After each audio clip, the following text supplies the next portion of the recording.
ఏమన్నాడు సింహసాగర్ రెడ్డి? ఏమైనా ఇచ్చాడా? కట్టించిందా?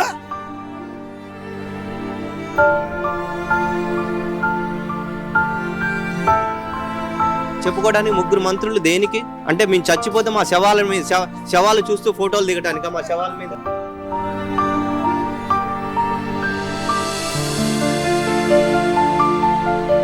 2 నిమిషాలు రావడానికే నీకు అంత కష్టమైంది, మరి మా బతుకులేంది?